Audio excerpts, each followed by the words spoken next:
You can retire on Social Security, Chapter 14. Medical bankruptcy is killing the American middle class. Really?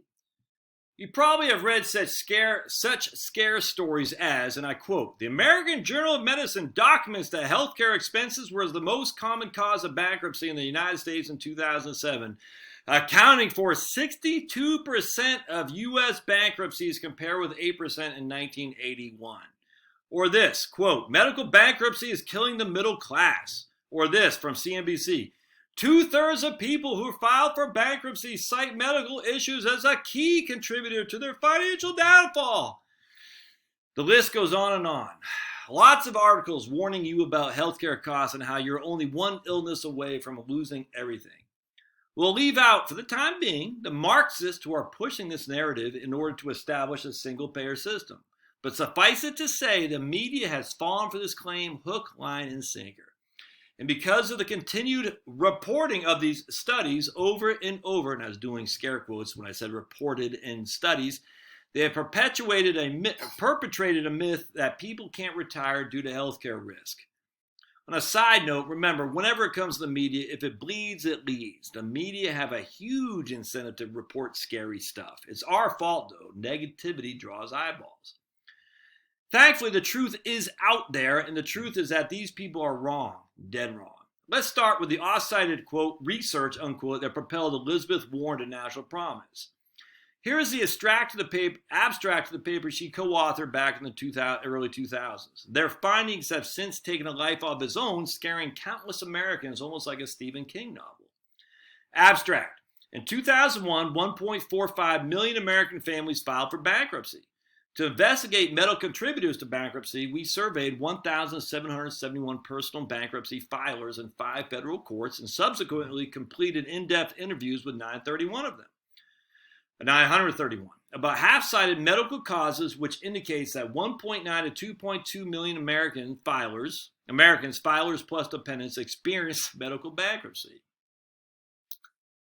Among those whose illnesses led to bankruptcy, out-of-pocket costs averaged $11,854 since the start of the illness. 75.7% had insurance at the onset of the illness. Medical debtors are 42% more likely than other debtors to experience lapse in coverage. Even middle-class insured families often fall prey to financial catastrophe when sick. Seems pretty cut and dry, no? Hard to imagine there would be any issues with their findings, right? Well, let's read what a law professor who now sits on the U.S. Commission of Civil Rights wrote back in 2005 about that research piece. Quote, while the study takes the position that 54.5% of all bankruptcies have a medical cause, and 46.2% of all bankruptcies have a major medical cause, it is important to note that only 28.3% of all debtors questioned for the study cited illness or injury as a reason for their own bankruptcies. And even that figure is bloated. The authors gave debtors an extensive list of possible reasons for the bankruptcy and encouraged them to check all those that applied to your situation.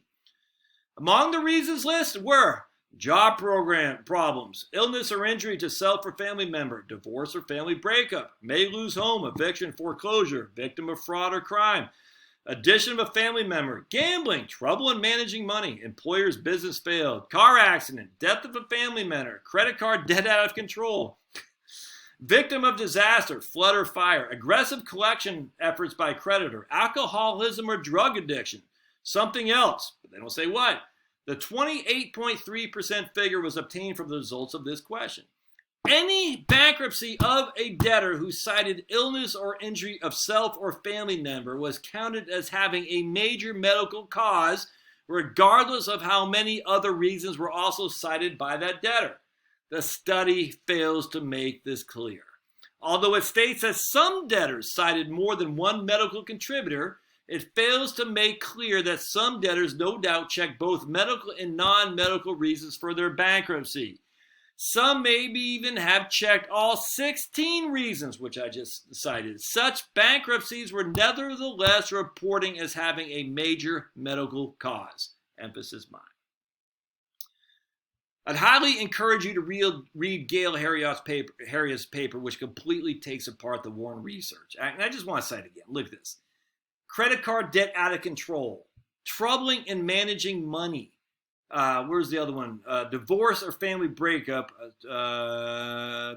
alcoholism or drug addiction. So credit card out of control, troubling managing money, divorce or family breakup, aggressive, it's alcoholism or drug addiction. If you check those and then you just also checked something to do with illness, they cited as illness was a major contributor to your bankruptcy. It's freaking crazy. It's embarrassing, actually, how poor their study was, the Warren research. And yet here we are, all these years later, when one of the co-authors in 2017 writing that the repeal of Obamacare would kill 43,000 people a year. These people wouldn't get hurt or file for bankruptcy, mind you. They'd be murdered by GOP policies. And yet somehow we take these people seriously. I just don't get it. I literally don't get it. Let's take a look at another study that came out in the New England Journal of Medicine in March 2018. This paper challenged the idea of so many people filing for bankruptcy due to medical issues as well. Myth and Measurement, the Case of Medical Bankruptcies by Carlos Dobkin, PhD, Amy Finkelstein, PhD, Raymond Klunder, BS, and Matthew Nato-Widigo, PhD. In 2014, Senator Elizabeth Warren and Sheldon Whitehouse cited medical bills as the leading cause of personal bankruptcy when introducing the Medical Bankruptcy Fairness Act, which would have made the bankruptcy process more forgiving for medically distressed debtors. But it turns out the existing evidence for medical bankruptcy suffers from a basic statistical fallacy. When we eliminated this problem, we found compelling evidence of the existence of medical bankruptcies, but discovered that the medical expenses cause many fewer bankruptcies as has been claimed. Beliefs about the frequency of medical bankruptcies are based primarily on two high-profile articles that claim that medical events cause approximately 60% of all bankruptcies in the U.S., which I just cited, the Warren piece.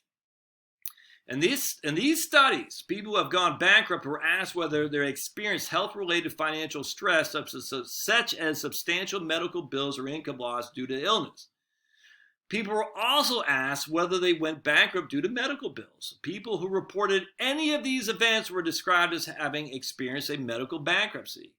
This approach assumes that whenever a person who reports having substantial medical bills experiences a bankruptcy, that bankruptcy was caused by the medical debt. The fact that according to a 2014 report from the Consumer Financial Protection Bureau, which is Elizabeth Warren's pet anyway, about 20% of Americans have substantial medical debt, yet in any given year, less than 1% of Americans file from personal bankruptcy, suggesting that this assumption is problematic. Clearly, many people face medical debt but do not go bankrupt. Our study was based on a random stratified sample of adults 25 to 64 years of age who between 2003 and 2007 were admitted to the hospital for a non-pregnancy related stay for the first time in at least 3 years. We linked more than 500,000 such people to their detailed credit report records from 2002 to 2011. The scatter plot shows the results of our analysis. That'll show the scatter plot. The results show a clear effect of hospital admission on bankruptcy. The rate of bankruptcy rises sharply in the years after hospital admission. And this change is statistically significant at conventional levels both 1 and 4 years after admission, after which bankruptcies appear to level off. The finding indicates that the expenses that results from the injury or illness that caused the hospital admission, for example, out-of-pocket medical costs and lost labor income, cause some people to file for bankruptcy. However, the magnitude of the bankruptcy effect is much smaller than previously thought. We estimate that hospitalizations cause only 4% of personal bankruptcies among non-elderly U.S. adults. Elderly would be the ones on Medicare, which is an order of magnitude smaller than the previous estimates described above, unquote. So while we've been led to believe that we are one medical bill from bankruptcy, the real numbers reveal something completely different. In fact, the more you read this stuff, the more you realize the fearmongers are hoping to scare you into capitulation to agreeing to a single-payer health system, where they exercise control, of course. Now, do some people go into bankruptcy because of health care? Sure. Health expenses? Sure.